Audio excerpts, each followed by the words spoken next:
গাজা সংকটের প্রেক্ষাপটে মালদ্বীপের সাম্প্রতিক সিদ্ধান্ত বিশ্বব্যাপী আলোচনার কেন্দ্রবিন্দুতে এসেছে।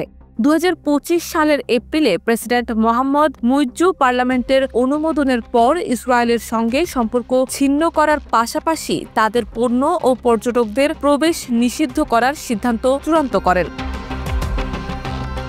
রয়টার্সের তথ্যমতে এই পদক্ষেপের মূল উদ্দেশ্য প্যালেস্টিনীয়দের প্রতি অটল সমর্থন প্রকাশ এবং গাজায় ইসরায়েলের সামরিক কার্যক্রমের বিরুদ্ধে প্রতিবাদ জানানো। প্রেসিডেন্ট মুইজ্জুর কার্যালয় এই পদক্ষেপকে নির্মম আক্রমণ ও জেনোসাইডের বিরুদ্ধে একটি শক্তিশালী প্রতিক্রিয়া হিসেবে বর্ণনা করেছে।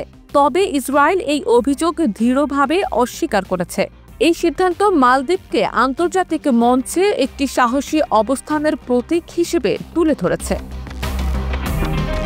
গাজা সংকট, যা 2023 সালের অক্টোবরে শুরু হয়, তা এই সিদ্ধান্তের পেছনে মূল প্রেরণা।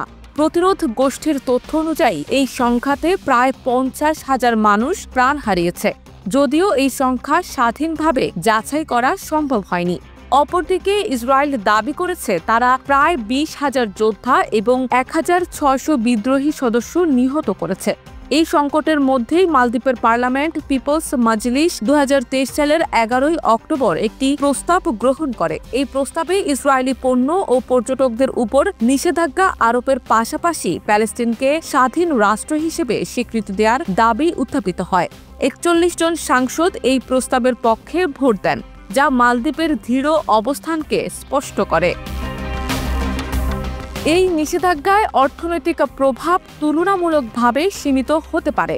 মালদ্বীপের পর্যটন মন্ত্রণালয়ের তথ্য অনুযায়ী 2024 সালে মাত্র 11,000 ইসরায়েলি পর্যটক মালদ্বীপ ভ্রমণ করেছিল, যা মোট পর্যটকের মাত্র 0.6%।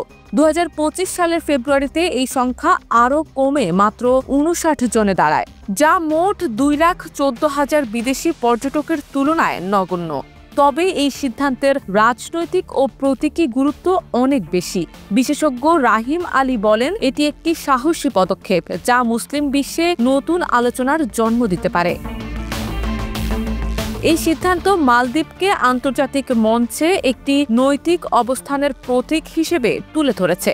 প্যালেস্টিনের পক্ষে মালদ্বীপের এই দৃঢ় সমর্থন বিশ্বের অন্যান্য দেশের জন্য একটি উদাহরণ হতে পারে। তবে এটি মালদ্বীপের কূটনৈতিক ও অর্থনৈতিক সম্পর্কের উপর কী ধরনের প্রভাব ফেলবে তা ভবিষ্যতেই স্পষ্ট হবে।